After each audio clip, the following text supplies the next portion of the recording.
we'll get going. I think we're a little bit short, but we've got a quorum here. So good morning and welcome to the Regional Transport Committee for the 9th of June.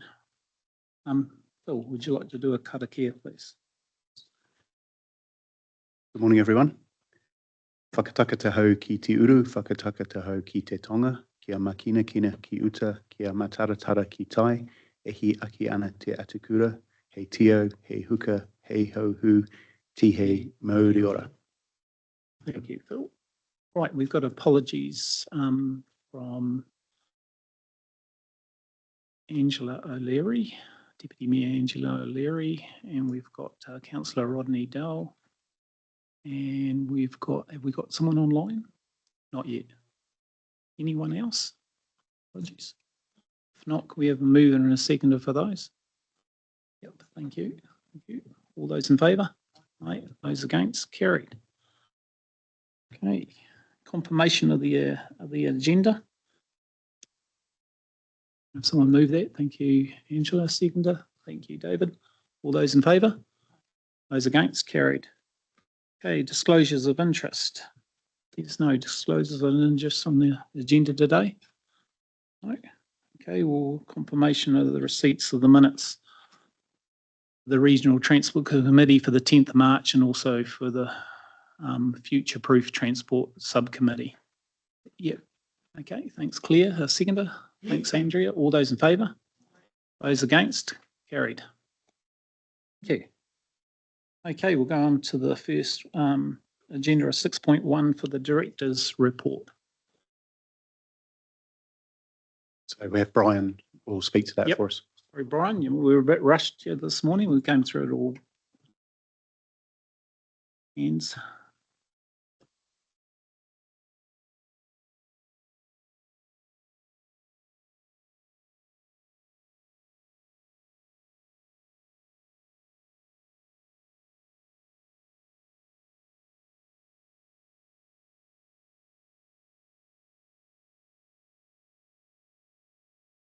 Thank you, Chair. I'll take the Director's Report as read, but I'll just make a few sort of overarching comments about the report, if that's okay.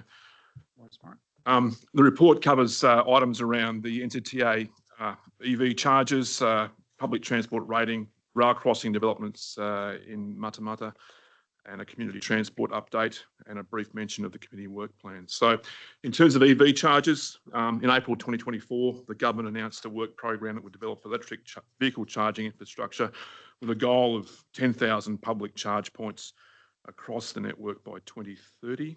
There's a range of things in the report that Cabinet had agreed to, but as of the 19th of May 2025, we have 1,349 operational charging points. Of these, 16 are new in the last 3 months and 197 new within the last 12 months. So by region, in the North Island, Auckland is the highest, Wellington's next, and we are third. And there is an EV charger dashboard, which is also linked into the report as well. We did hope to have some further information from ECA to present at today's conversation, but I don't have anything additional to add to what's in the report as at this conversation, but certainly happy to come back and report to committee at a future meeting on some of this stuff. The public transport rating scheme, I'm sure you would be aware, members would be aware of the work that's gone on by Waikato Regional Council in terms of our consultation with territorial authorities across the region, and we've gone through that process. We've sought public feedback through a submissions process, and Waikato Regional Council heard those submissions on the 19th of May, and deliberations were held on the 20th of May.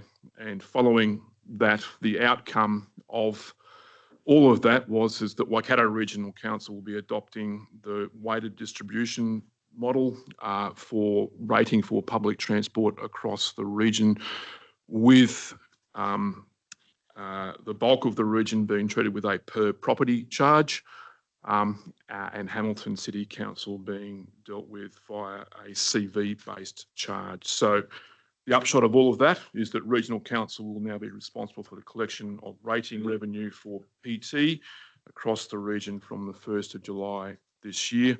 It's a significant, I think, development in terms of how we lead and manage public transport. It simplifies the rating process, and it gives us options, I think, in terms of how we develop the public transport offering into the future. There's an item in the report that deals with an issue at a rail level crossing in Matamata, and we understand and know that Matamata Piako District Council have been working with Kiwi Rail and NZTA to develop options for improvement of the safety at that crossing. And we're aware that sort of additional work is also being spoken about, and we will come back to this committee with updates on that as that progresses. Community transport, there's a couple of things to mention in terms of community transport. So one is that WRC has been are in the process of undertaking a legal and regulatory review of community transport. We see across the country that some other regions do different things with community transport, and what we wanted to have was a really sound footing on what our legal and regulatory obligations are and what's actually possible in relation to community transport. So we're going through that process. We've had a report developed, and that report is now going through a legal review. And I guess when this is done, combined with the public transport rating approach that we've got, it will give us the opportunity to take sort of a key leadership role in relation to community transport, both in terms of national advocacy, but also enhancing the support that the scheme offers to people who need transport across the region. In addition to that legal review, we are going through an evaluation of the 24-25 Community Transport Fund recipients, and we'll present a full report back to this committee in September. And in line with that, we're also reviewing the Community Transport Fund policy. We understand, or you would understand, that there has been an increase in the amount of the fund next financial year from 300,000 to 500,000. And so we're also looking to make sure that our strategy is fit for purpose. We're also developing a user survey to gather direct feedback from users of the service, and there's some sector advocacy stuff that we're doing in terms of improvements to the booking system as well. There's an item in the report that deals with the committee work plan. As members would be aware, there is a local government elections in October. So following this meeting, the next meeting will be held on the 8th of September. So there's only one meeting to go, I guess, in this triennium of this group. And at the request of the committee, there is a workshop this afternoon on road safety, or the safe system approach to road safety, immediately after this meeting. And post-elections, necessary to reform the RTC, membership of the 25 to 28 triennium confirmed. And that first meeting is scheduled for the 8th of December. But Chair, I'll stop there and open for any questions. Thank you, Brian. Any questions for Brian's report? Yeah, Philip. Thank you, Chair. Just through the Chair, just going back to the public transport rating on page 27, how the report read was that the majority of submitters supported option 1, which was a flat rate, and only a third supported the capital value rate. I mean, staff proceeded with option 2 as a result, and I assume there was compelling evidence to make that decision, but just how the report reads, I see there's a risk there in public perception about how that was arrived at. Yes, through the Chair, there was debate around that item at Waikato Regional Council. I guess the outcome was that we were looking at the quality of the submissions, and it's not just a straight per numbers. It's not actually a vote, I suppose, is part of the answer. But also, Council considered the fact that the total number of submissions was quite low, and so what we've looked to do is work towards trying to get the very best outcome that we possibly could. And Waikato Regional Council took the decision to support the CV-based rate in Hamilton, which is consistent with what Hamilton currently does and what Hamilton City also wanted as well. So.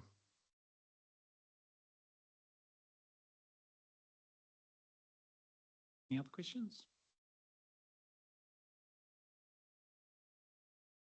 No, yep, yeah. sorry. Yeah, I just want to acknowledge the work that's going on around the rail matter and the progress that we've made, and acknowledge regional council staff for their support and working through opportunities going forward. There is a need for another safe crossing point at the southern end of Matamata, currently not budgeted for Kiwi Rail and NZTA. So, but there is a need to get it in the work stream at some stage, because the growth is significant in the southern end of town. It's not only about, this is about getting kids to school safely. It's not only the college, it's the intermediate, it's the primary schools, and also the stadium being built at the college as well.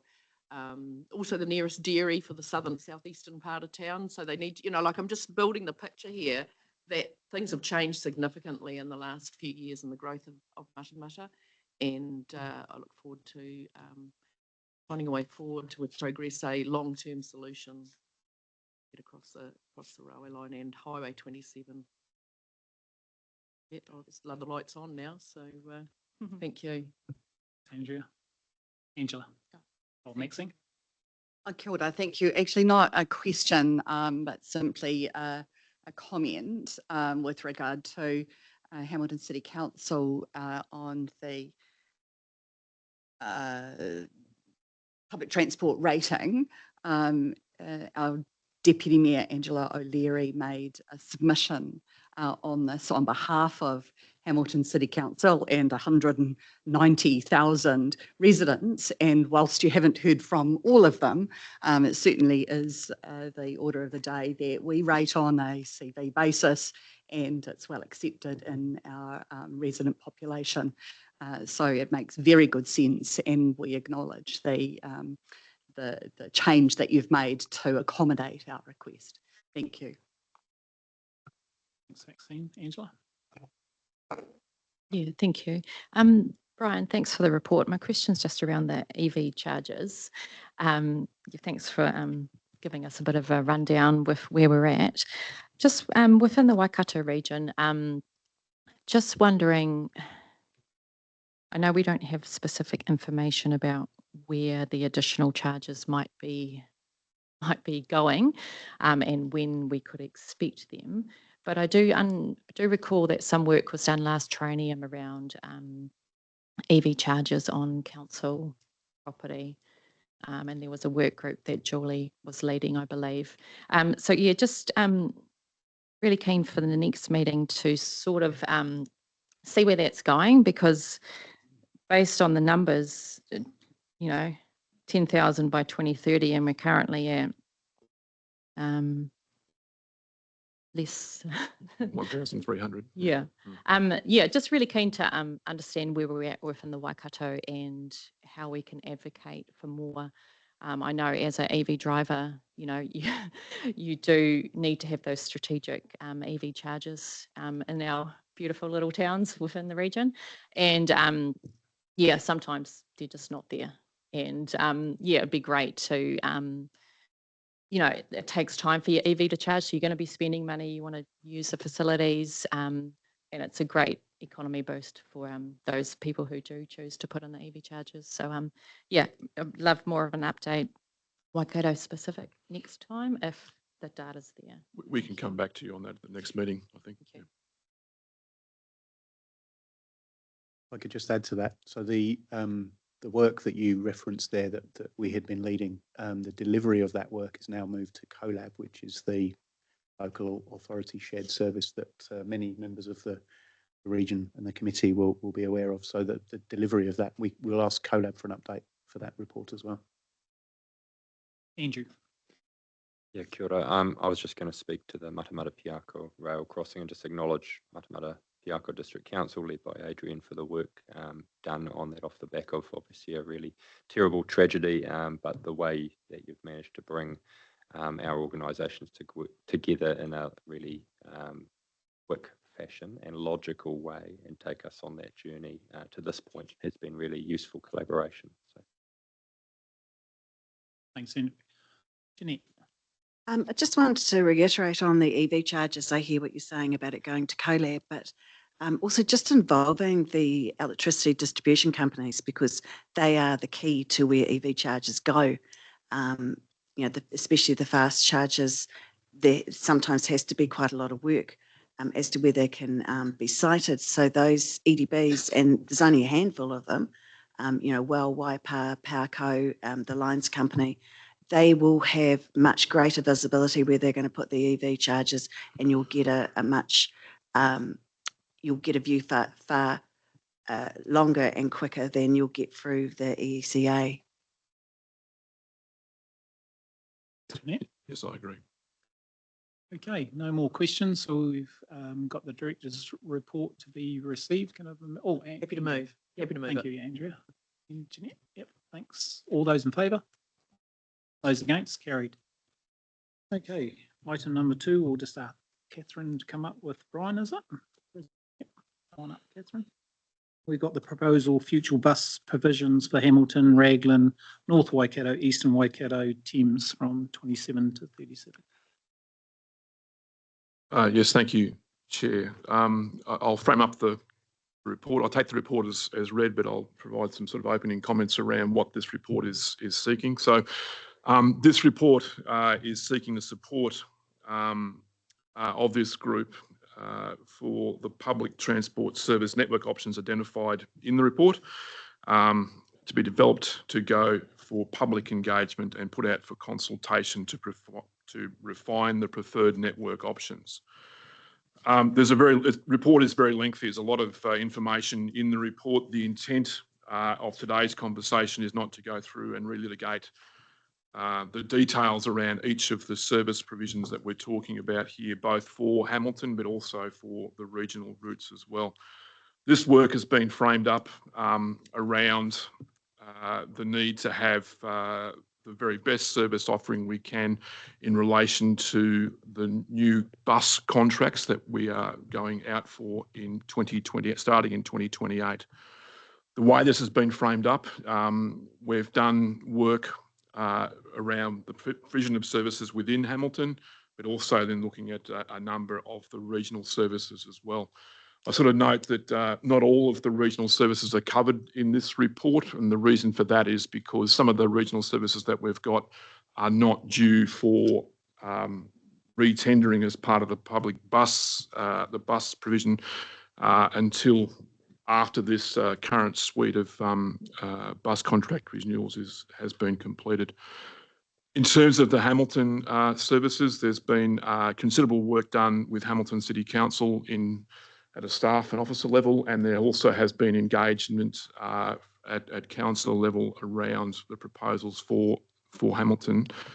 The way we've framed it up is we've got 2 ways of looking at. One is the review of the existing services and tweaking those such that they are giving us the best service option that we can within the current sort of funding framework. And the other part of it is around the sort of PT pathways approach as to what the future might look like. The way that we're envisaging the contracts will be set up will be that initially we'll go with the base level, and then as funding is available, we can then bring in at future iterations service offerings which then lead us more towards the PT pathways future vision of buses in Hamilton. In terms of the regional services, the ones that we were looking at there, it's kind of a similar approach where we've got what is the base level. We've then got 2 other sort of staged options as well, which also relates to the funding that's available and how we go about those contracts. So, look, there's been, as I say, considerable work done on this. Was a lot of information is available in the pack. We've included in there the presentations that were presented in the conversations that we've had, both in terms of the regional services and the Hamilton City services as well.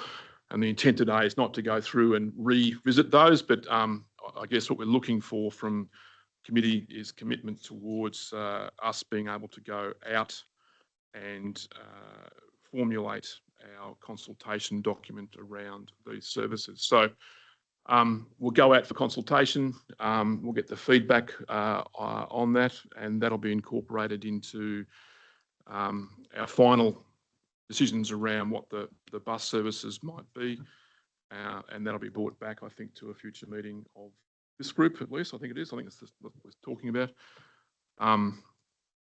So yeah, I think I'll stop there in terms of framing up the conversation. So this is really about, it is really about our future service provision, but it's not actually about the detail in that. It's around going out to public consultation on the basis of the work that's already been done.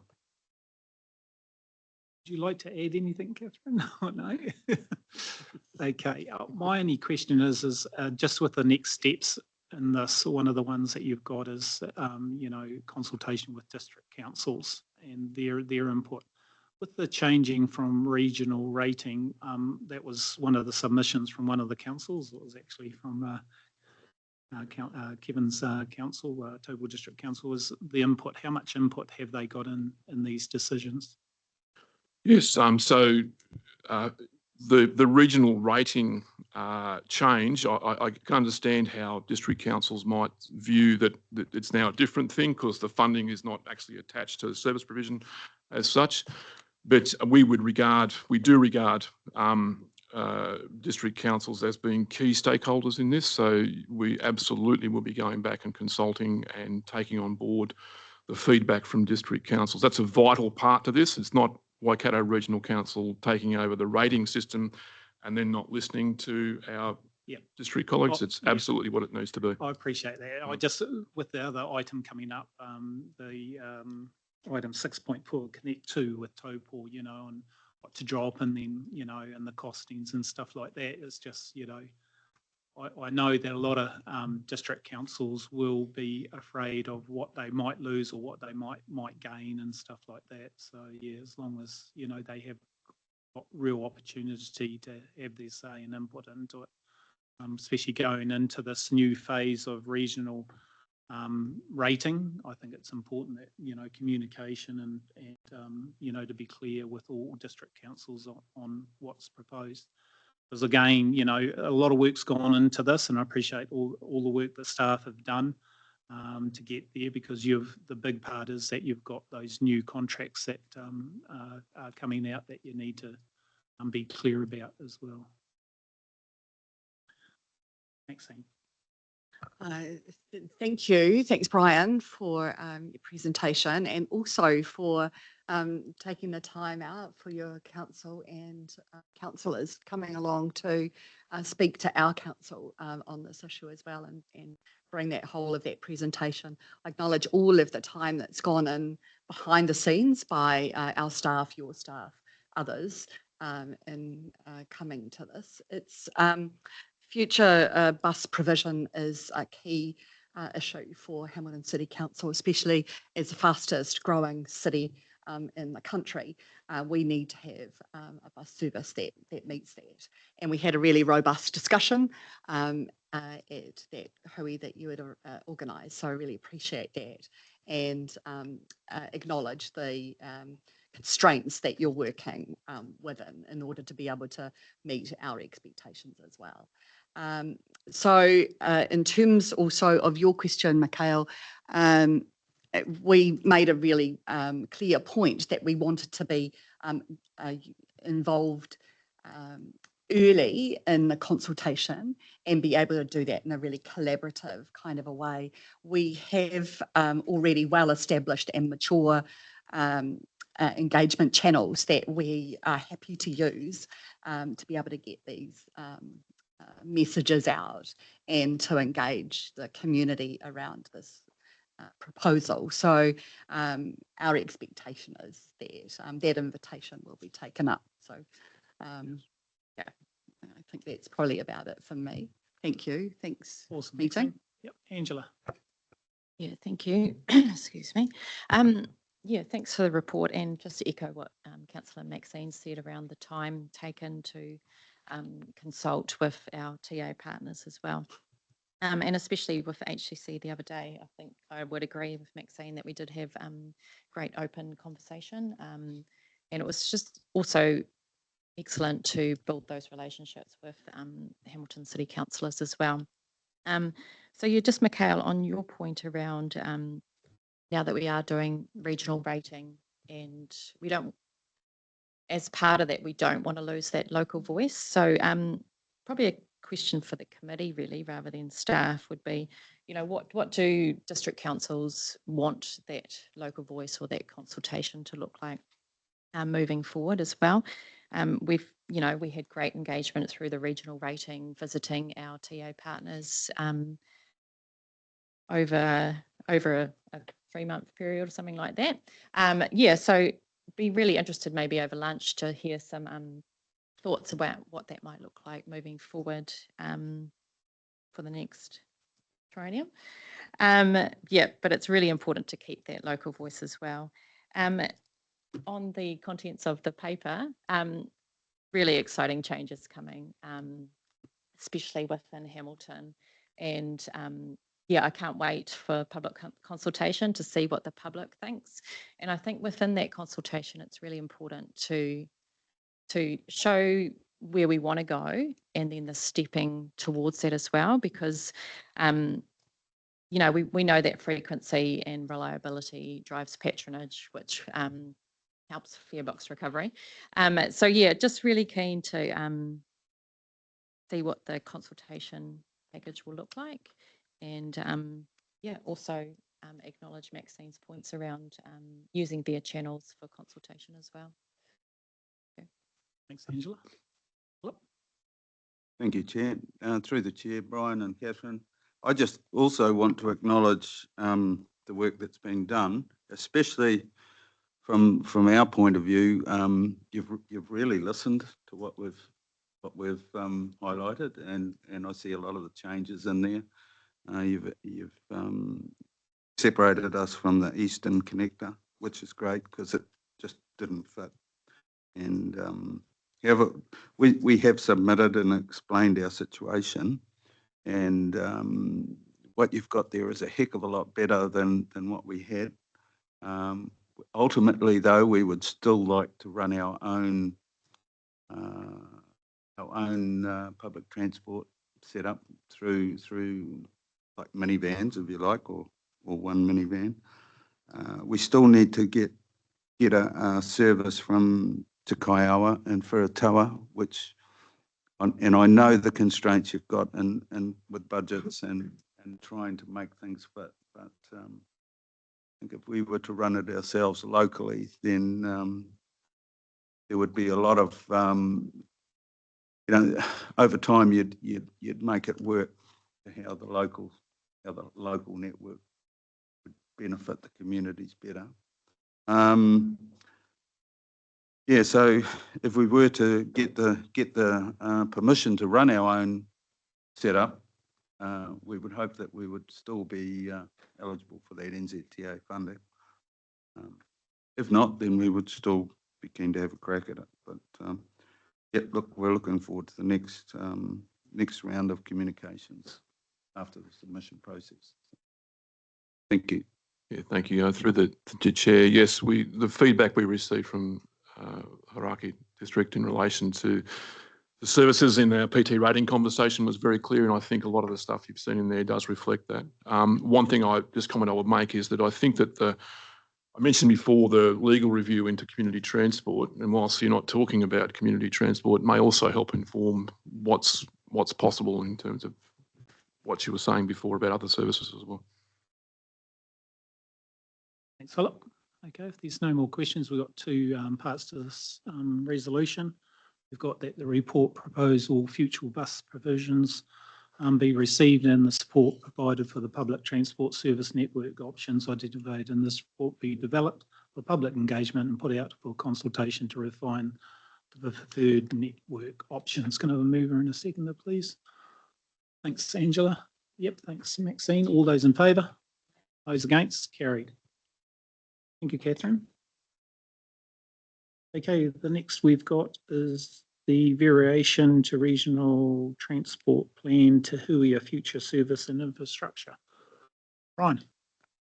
Yes, thank you, Chair. Again, I'll take the report as read, but I'll just provide some sort of framing up comments.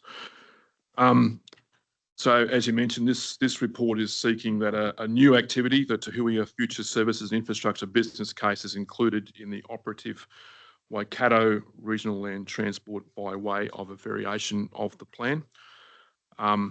Under Section 18D of the LTMA, the RTC is required to prepare and approve variations to the RLTP. There's some conversation in the report around the significance of this decision. Our view is that in terms of the significance, that it doesn't trigger the significance policy. When a request to vary the RLTP is made, variation must be considered and advised to NZTA, and the NZTA must consider promptly whether to amend the NLTP on receipt of the variation to the RLTP. So this variation here is about the business cases that we're looking to set up in terms of the future of the Te Huia train service between the Waikato and Auckland. It is the future of the train service that we see, and it's beyond the initial sort of trial period that we're currently in. As part of the CE submission process, Waikato Regional Council has set aside $450,000 to support the business cases, and we're looking for, I guess, matching funding from the agency as part of that. But look, that's what the variation is for. It's for the business cases for the future of the Te Huia train service, and we're seeking to have a variation to the RLTP consistent with the decision that the supporting decision that's been adopted by Waikato Regional Council as part of the annual plan process. But I'll pause there, Chair, and open it up for conversation. Thank you, Brian. I'd just like to welcome Mayor Len Salt. He's just come online. Morning, Len. And Claire. Yes, thanks. I'm really excited about the possibility of extending the services, that Te Huia can provide, particularly for the communities south of Hamilton. So I just thought I'd take this opportunity to check with you, Brian, whether or not you will be considering, for instance, Tuamotu, Otarongo, even Te Kuiti as part of that future provision. I mean, our main focus will be on the retention of the service that we currently have and getting through the end of trial period. And I guess then beyond that, we're looking at options around what the service might do and what is the best setup and the best, I guess, return on investment we might get for the train service. But there's a whole range of things that are in that space. So, south of Hamilton, there's been conversation in the media recently from the Greens around the connection to the east, and bits and pieces like that, including new stations on the way as well. So there's a whole range of things that those business cases will deal with. Excellent, thank you. It's clear, Maxine. Yeah, thank you. Just a couple of questions about the business case costs. $450,000. You're asking for matched funding. That's through Wakakotahi NZTA, is that correct? Yes, so what's been set aside from Waikato Regional Council is an amount of $450,000. We are working with the agency, or we're having conversations at the moment with the agency about whether match funding is available or not. I guess the advice has been reasonably clear from the agency that until Te Huia is part of the continuous program, that would be probably challenging to get that. We've also been working through, again, adopting perhaps a different approach to the business casing on the decision-led business casing approach that the agency have been adopting, which we think will be potentially more cost-effective in terms of what's done. So there's a range of things at play here. Yes, we would certainly like to have matching funding from the agency, but that's a decision for them to make. What we're asking for here today is the variation of the RLTP to take into account the decision that Waikato Regional Council has made. So it's a bit of a convoluted answer there, but I think that's sort of the state of play of things. And the business case won't be in jeopardy without that match funding, is it? That will be interesting, I think, how we go about that. One of the things I mentioned just before was around the decision-led business casing approach, which we think is a more streamlined approach. to business casing, which would potentially cost less. So we're looking at options of using that approach, but also using our in-house resources as best we possibly can to still develop those business cases. I think they are important for the future of Te Huia. There's a range of things in there. It's not, whilst we've been talking about the end of trial review and what would need to be done to continue the service beyond, in its current form, beyond the end of trial review, we think it's also important to be talking about what the future of Te Huia might look like to try and build all that into a compelling case for the train service. So, Thank you. Thanks, Chair. And I might just add to that the work here will also feed into the next regional land transport plan process from 2027 onwards. So all of the conversation and the interest potentially starts to frame up the approach that document takes at its next review. Andrew. Just for clarification, the scope of this business case is not just Hamilton to Auckland. There is a longer view as well around the Tauranga, or is it in that? It's just to be really clear around the scope of this business case. So you're doing an initial one, Hamilton to Auckland is the core of it, and there's some additional work being done around what it could be in the future. Have I got that clear?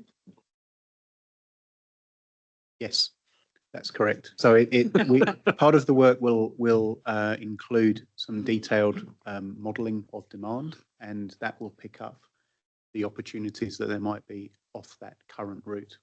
So that work will help guide the scope going forward, and whether that goes outside the region to the east or stays within the region is part of where that will take us. Yeah, because there's a bit of complexity there, isn't there, obviously with Tauranga, with the Kaimai Tunnel and the freight and the logistics of, so that's great. No, thank you for that clarification. yes. Andrew. Yeah, just to quickly note, thanks for all the conversations you've been having with our team, Waikato Regional Council, that is, in terms of adding this as an item to the RLTP. Obviously, that helps with any prioritisation at the other end in terms of distribution of the National Land Transport Fund. But, you know, as Brian's already mentioned, we're working within a government policy statement at the moment that's very direct on what our priorities are, where we invest that funding as well. Yeah, our focus at the moment is really as an agency supporting WRC on the current trial. Andrew. Angela. Yeah, thank you. Yeah, thank you, Andrew, for those words. It's yeah, we all know that Te Huia has been a fantastic startup for interregional passenger rail, and yeah, we couldn't have done it without our partners with NZTA and Kiwi Rail as well. So yeah, thank you for your continued support with that. Yeah, just in regards to what's in front of us with the recommendation about the variance to the RLTP, it makes complete sense to do a variation and get it in there. As Andrew, you've said, you know, helps with that prioritisation with funding when it does come to the NLTF as well. So yeah, Chair, I'm happy to move this recommendation. And just Claire and Adrian as well. I think, you know, those future connections, south and east, you know, it's really important to keep those conversations alive. But those conversations can only be kept alive if we keep Te Huia going, connecting Waikato and Auckland. So, yeah, fantastic to have those medium and long-term views and visions. But I think the work right in front of us at the moment is, yeah, the future of Te Huia, and then once it's in the continuous program, then yeah, we can start looking more further afield. But yeah, thank you. Thanks, Angela. If there's no more questions, we've got the resolution there, and I'll second it, that the report variation to the Regional Land Transport Plan Te Huia Future Services and Infrastructure Business Case be received, and then number 2, that the new activity Te Huia Future Services and Infrastructure Business Case is included in the operative Waikato Regional Land Transport Plan by the way of variation to the plan. All those in favour? Those against? Carried. Thank you, Brian. We'll let you go. Catherine, we've got Connect to Taupo bus network review. Yes, hi, good morning, Chair and Committee. Nice to see you all and be back.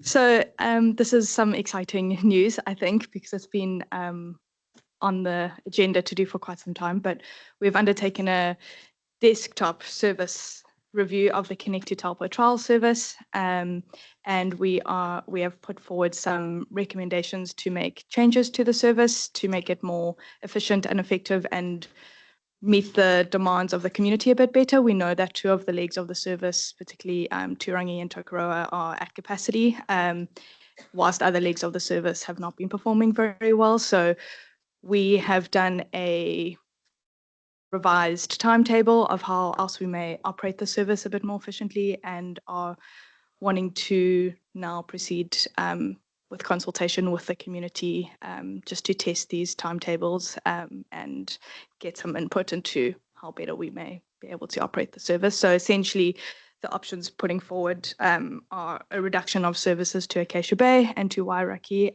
but improved service options to Turangi and Tokoroa. To be clear, though, no community is losing public transport at all, and no new community is gaining transport, public transport service either. So it's merely a just shuffle of the timetable and the vehicle utilisation. So happy to take any questions. Well, yeah, I'll kind of start because it's your patch, Kevin. But all right then. I'll just have one comment on it, because the options is quite a big difference in the costings, and yet not a great deal from, when you look at option 1 to option 2. I think it's just that one less going to Tokoroa. Again, being, I know as a councillor that I get a lot of feedback that, Acacia Bay is not getting enough service, or Wairaki Village isn't, and we need more down Turangi. I know, and it's your report in it is huge, just on this review. So, a lot of hard work's gone into that. But yeah, it is, again, that's, my question, to Brian right at the beginning, that consultation with district councils, because they've probably got, more the finger on the beat, but I'll let you carry on, Kevin. Thank you, Chair.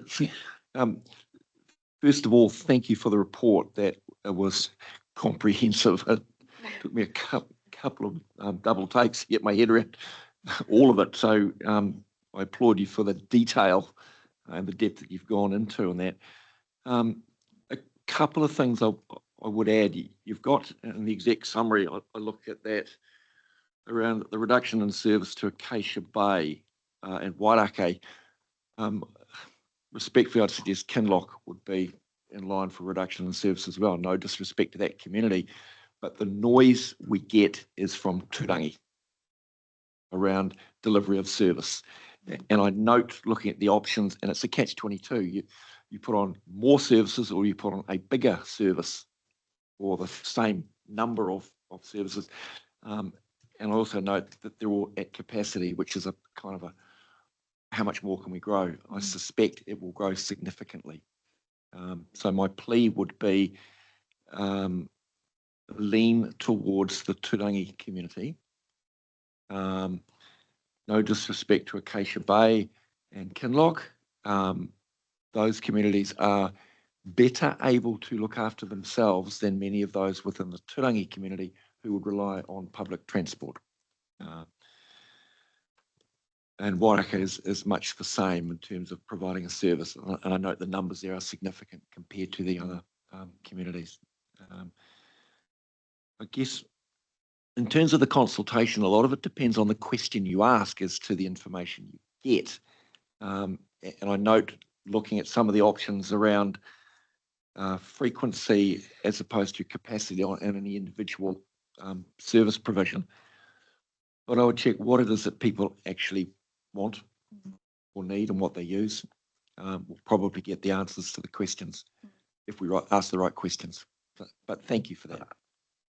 Yeah, the operator's feedback was also good in that report too, just to, to see their view of, because other ones that are picking up the people and, doing the runs. So yeah, great report. Angela. Yeah, thank you. Yeah, just to follow on from Councillor Taylor's points around the questions that you ask. Yeah, I do recall, is it Councillor Sandra? Yeah, from Turangi. Yeah, she, her feedback was that, you know, people do require the public transport for jobs and education rather than shopping trips. So, yeah, so that would indicate as well. So yeah, just on those questions that you would ask during public consultation, yeah, reasons about why you're using the buses would go some ways as well. But yeah, thanks for the report. Very, very comprehensive. Okay, no more questions. We've got a resolution here and I'd like to move it. That report Connect to Total Bus Network Review be received and the Regional Transport Committee endorses the proposed public consultation plan for changes in Connect to Topol trial service. Can I have a seconder? Thank you, Kevin. All those in favour? Those against? Carried. Thank you. Okay, we'll carry on maybe with another couple of items before we have a tea break. Is that okay? Is everyone? Yep. Going. So we'll go on to travel time reliability measures, 6.5. Melissa and Trudy. Good morning. Good morning.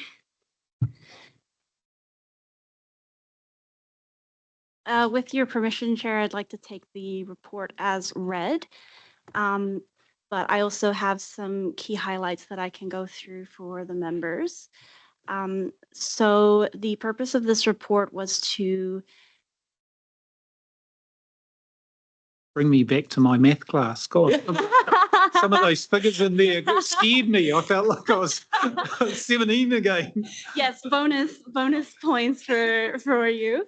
The purpose of the report was to inform the committee on the new public transportation performance measures that we're going to be using to report on the performance of the network in the future. Some key points around those is that we've compared the measures that we were using here in the Waikato to the measures used in some of our peer public transport authorities. And a key point there, because I know there was some concern around our performance compared to performances in other regions, is that the measures that were being used were different. So it was an apples to oranges sort of situation. The main difference was in the bus stops that were being measured. So in the Waikato, we measured all bus stops, whereas in regions such as Auckland and Wellington, only first and last or timing point stops were used. And the result of that is if there are delays that occur, they compound much more significantly in the measures that we were using because every bus stop is included. In terms of the new measures that we would like to use, we propose to still continue with this approach of measuring the on-time performance at each stop, but we also want to include additional context to help quantify earliness and lateness of services. So not just providing that percentage value, but also things like the average adherence to the schedule, the variation in those values, and so forth. For our high frequency headway based services, the Comet, the Orbiter, and the Meteor, we also want to introduce excess waiting time, which is a measure based on assuming that for passengers, regularity and adherence to headway is more important than adherence to the schedule. And what that means is that a passenger generally cares more that a bus turns up within 15 minutes than whether that is the bus that was meant to be there at that time. We also want to start reporting more on the actual travel time once the passenger is aboard the service, because it's not only important that the service shows up at the time that we say it will, but that it also takes the same the time that it takes to get to its destination.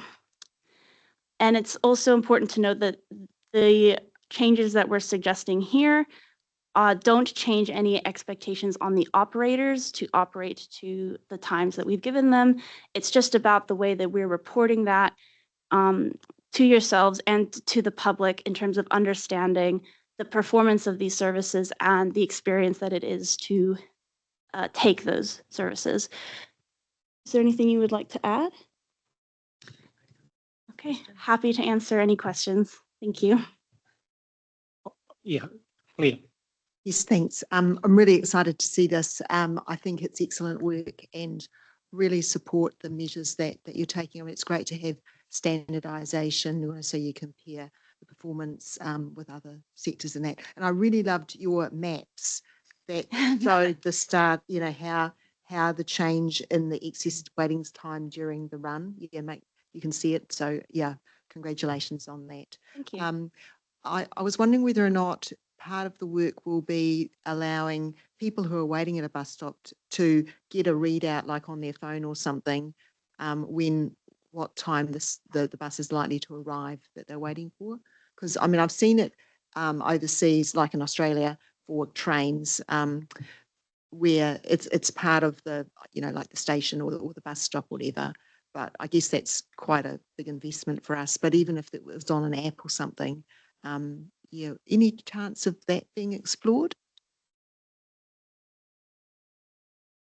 Oh, through the chair and in response, that squarely sits in the real-time app experience, and at the moment we have the scheduled timetable as well as what's coming off the buses and where they are and when. So that in principle is available to the passenger right now. It's just a reliance on the passenger using the app in the right manner and putting their destination into the app, and then that basically tracks the real-time piece and gives you the sort of estimated, it's all based on logarithm, but estimated time of arrival, if that makes sense. Okay, is that well known, you know, for the general public? I don't live in Hamilton, so I don't use these services, but it'd be great to promote that, yeah. Yeah, so we definitely do an extent of promotion for the real time, and depending also on where we go with real time in the future, you know, there's definitely opportunity to have specific campaigns, but the uptake of the app has been exponential over the last few years since inception. So yeah, it's definitely an opportunity. Okay. David. Thank you for this report, made for very interesting reading. I'm from the Waikato District Council, just to put a geographical area from it. I've got a question around the table on page 118, which was the one that had the coefficient of variation associated with it.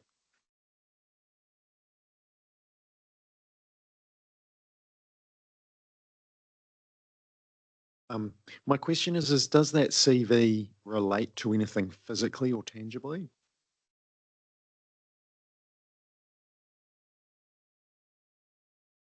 Yeah, so the coefficient of variation is mathematical coefficient, and it just relates to the variation in the data set. So ideally, we would want as small coefficient as possible, because that means that the values are more similar to each other. So that is useful from a data analysis point of view, but it might not always form part of the operating update to counselors because it is quite abstract. If we present that in the future, it will come with commentary to assist in interpreting what it means.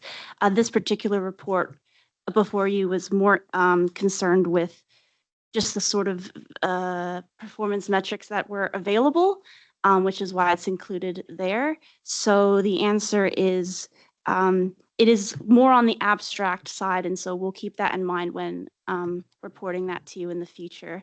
Does that answer the question? Sure it does.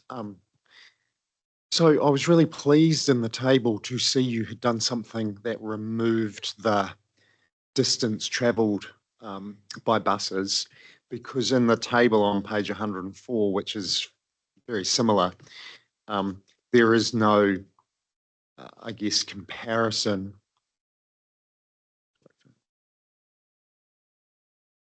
There's no comparison to balance out that the regional routes are obviously much longer and take longer time than the urban routes, and so therefore any time adherence, the time can drift much faster or further, sorry, not faster than urban routes. So I was pleased to see that there was something to remove that variable, but I was wondering if it, because CV doesn't, I can't visualize what that means, whether it would be better as a seconds per kilometre drift or some other variable that has real tangible results, as opposed to, like you say, a more abstract mathematical thing that we need to know. And once upon a time, I actually did know what a CV was. 15 years later, I've lost that. And I suspect most people around the table probably don't have that background. So, yeah. Thanks, David. Yeah, thank you for the feedback. Oh, sorry. Thank you for the feedback. We'll consider that as, yeah, seconds per kilometer is a great visualizer. Yeah. Good to see two intellectual minds clash, because it was way above my pay school. Maxine. Yeah, thank you. It's getting a little bit above mine as well. And I don't recall ever seeing this much maths in a report before, but no, your skills, Melissa, so I can have a great deal of faith in your report. I wanted to come back to Claire's point, though, with regard to real time and keeping track of that. I understand that there was some funding in your local share for real time display infrastructure. Can you give me some idea about the rollout of that and when we might be able to expect to see those things turning up at a bus stop near you? Through the chair and in response, Councillor Maxine. Yes, I can give you a little bit of context around where things are tracking. Once the annual plan has been adopted, staff are ready to engage with Radiola, the company that we'd already procured under the SURF funding to roll out real time, previously. So it would look to be a three to 6 month maximum time frame to roll these screens out to our network. So we're already engaging at the moment.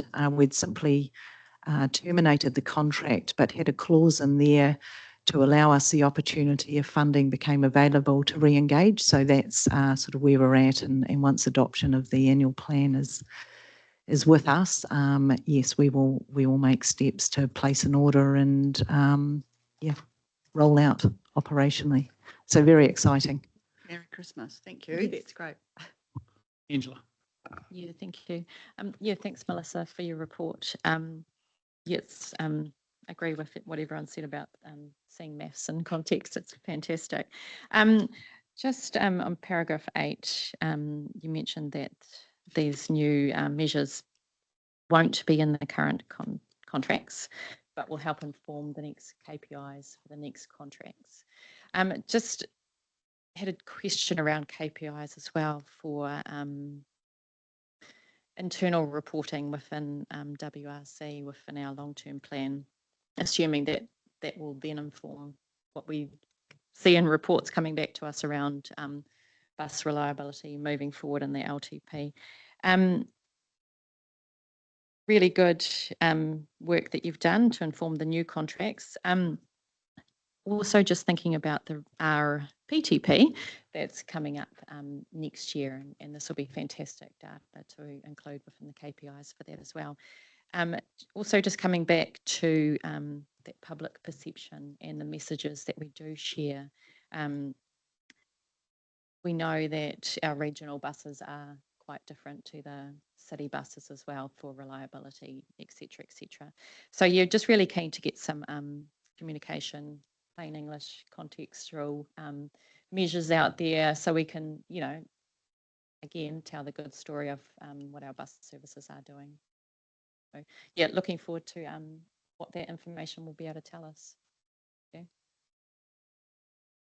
Okay, if there's no more questions, we've got a resolution. Thank you, Melissa and Trudy. We've got a resolution that the travel time reliability measures be received. Can I have a mover and a second for that? Thanks you, David, and a seconder. Andrea, all those in favour? Those against? Carried. Right, we'll do one more because this is the one that might have a little bit of a conversation is speed limit reversals. Julie, before we have break for tea.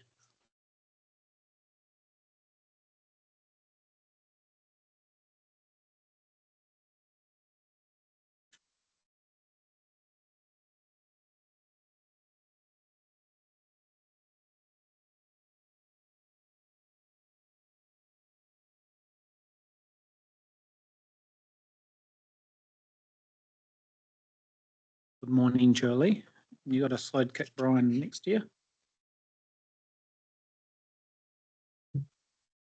Morning, committee.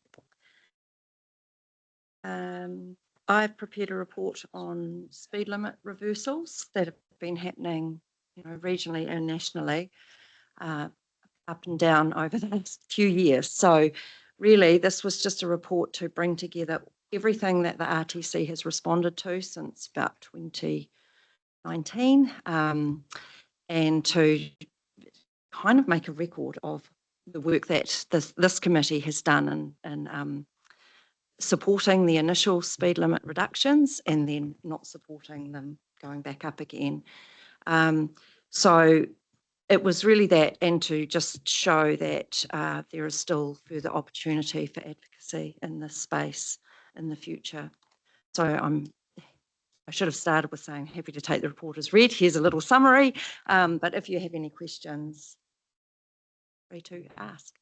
Thanks, Julie. Yeah, I'd just like to thank Andrew, for coming back straight away with emails to say, what some of the results after the submissions and finished and on some of the speed limits, because they have been, especially down our end, quite controversial between Taupo and Turangi and then the Taupo Napier State Highway.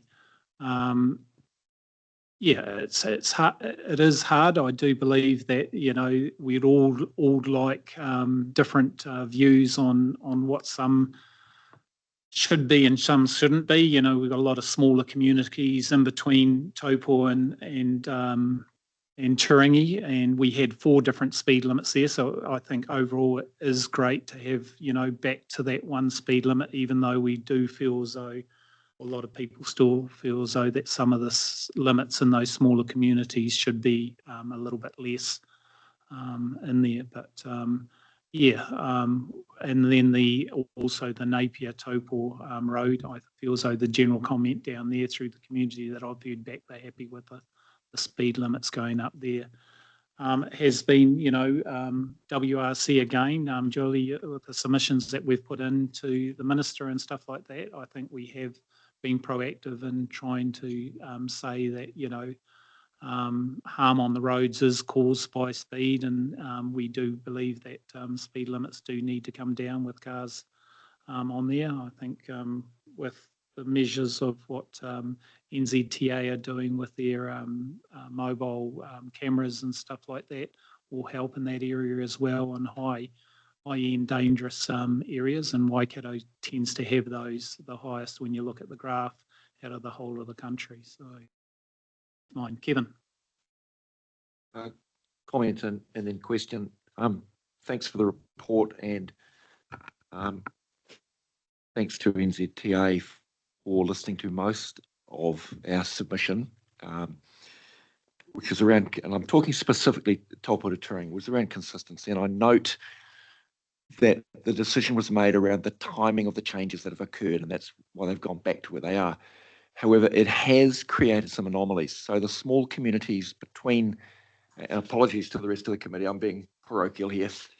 The communities between Taupo and Turangi have retained their lowest speed limit, which is appropriate because that's where people live and there is pedestrians present. However, the one anomaly is Motuteri, which has a community, which has a motor camp, which has gone from 60 to 100. And I guess my comment is that is a grossly inappropriate speed limit. Fortunately, we have winter and not a lot of people are swimming in the lake, just saying. However, come summer, that is going to be a problem. So we have a little bit of a buffer time-wise to get it sorted. My plea would be that that is revisited and that an exception to the blanket changes be made. And we made that pretty clear. And my question is, I understood there was an exception should a reasonable case be made. So I guess I'll throw it back to whether it's you guys or Andrew. Where do we go from here? Yeah, thank you. Two things. Firstly, thanks for the report and thanks to the committee for your advocacy on this one as well. I think that's really been appropriate. And to speak more specifically to Motuteri, we had a brief chat prior to the committee just to jog my memory on that one, and that was a consulted reversal. So the public spoke effectively, and that's why it ended up being reversed. It wasn't one of the auto reversals, because there are a couple of the auto reversals which did garner quite a bit of interest and controversy, and they ended up being consulted on. But for this one, given that the public have spoken and we have implemented the new speed limits, it would be hard at this point to go back and re-consult on that.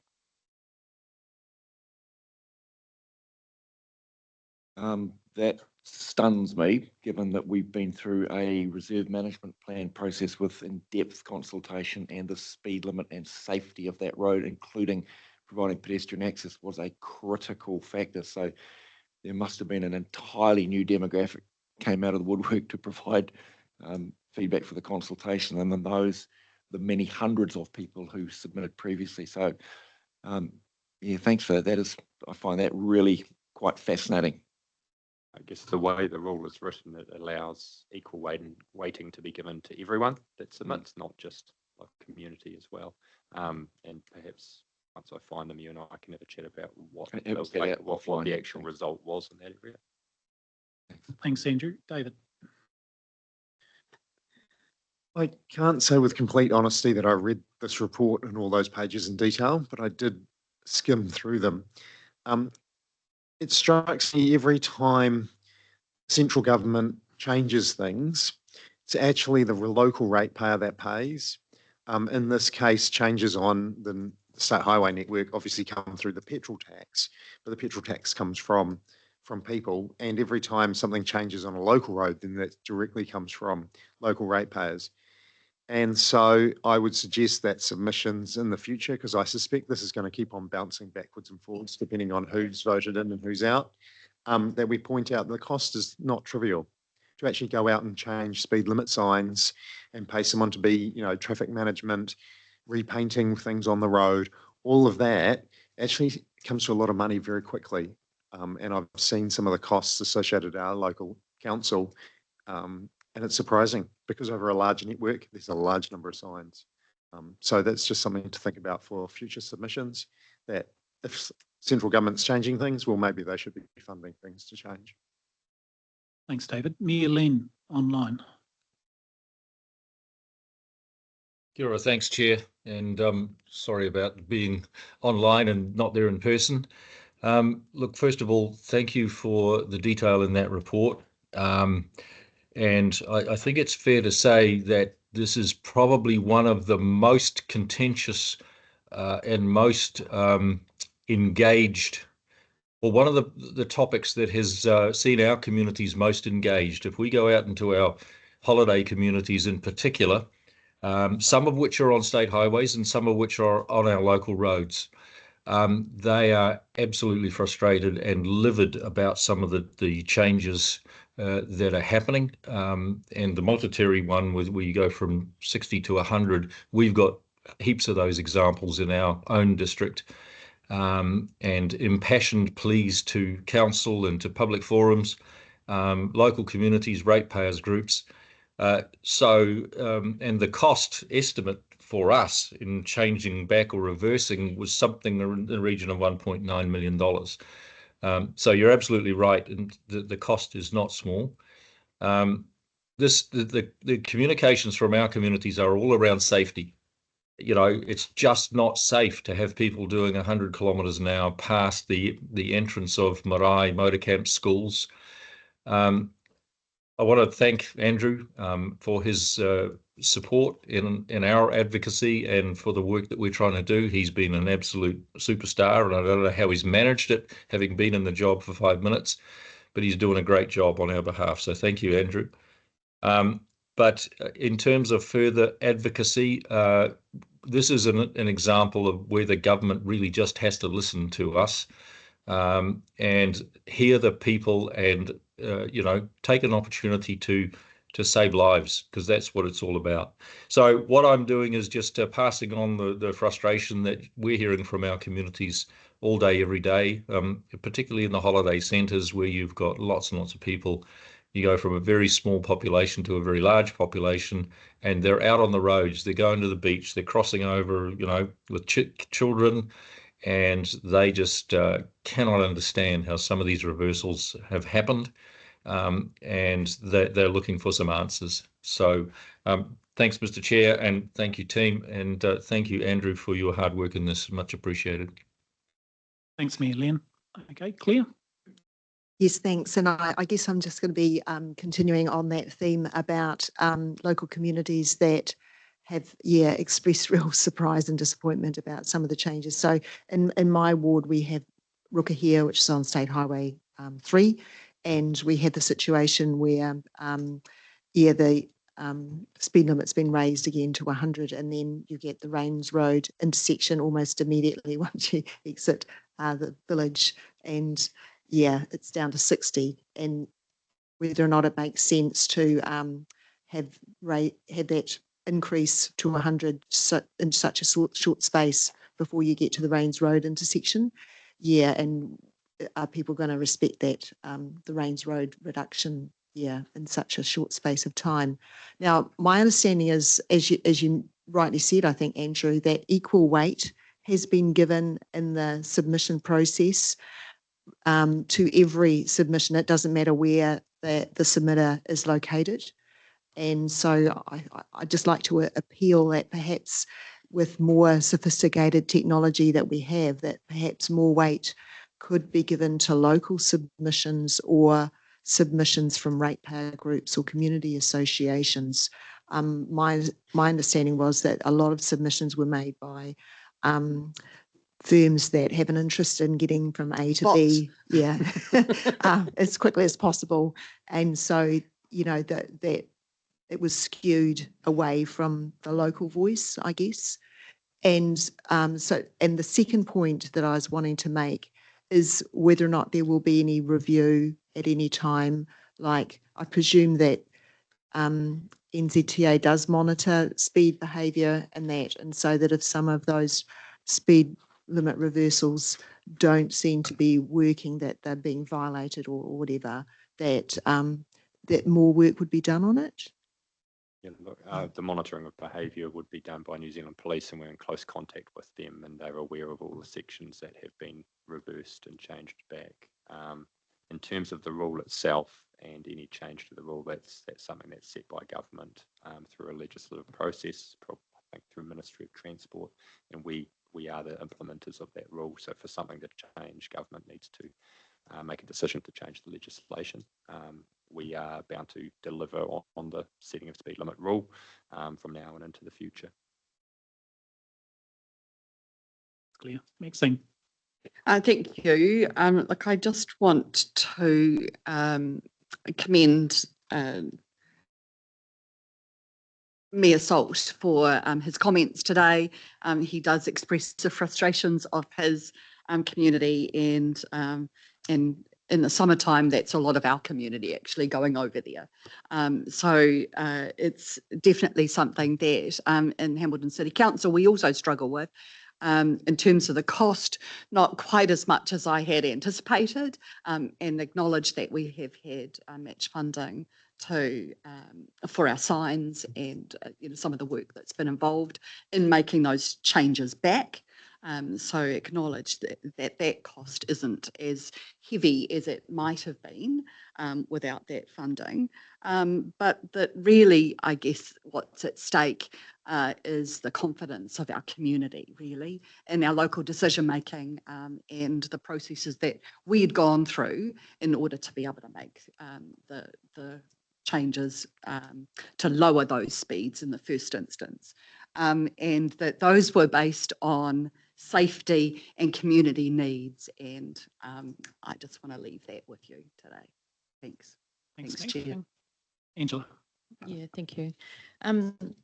Yeah, thanks for the report and all the letters to read through as well. Yeah, we are quite good at advocating. Just had a question for Andrew, and I note that you've got it in your report later on, but things were on speed limits. I thought I'd ask it here. Just around the consultation that's recently closed mid-May around State Highway 26, Morrinsville Road within Hamilton. It says that it'll be communicated in June. Do you have any update yet on if that's staying at 50 or if it's going back up? No update at this point. Unfortunately, we're probably still another 2 weeks away from being able to communicate on board, make those decisions. So Rob and I better catch up prior. That's cool. Yeah, will you send around some communication once you get messaging? Or? Absolutely. Thank you. Okay, thanks, team. We've got a resolution here that the report speed limit reversals be received. Can I have a mover and a seconder for that? Thank you, Philip, and a seconder, Claire. All those in favour? Those against? Carried. Okay, we'll take a break for 10 minutes, people. So we'll be back just after 5:02. Okay, 5 to 11. Open up the doors. Yeah. Cup of tea, just go through this door here. Team, if you want a cup of tea or cup of coffee.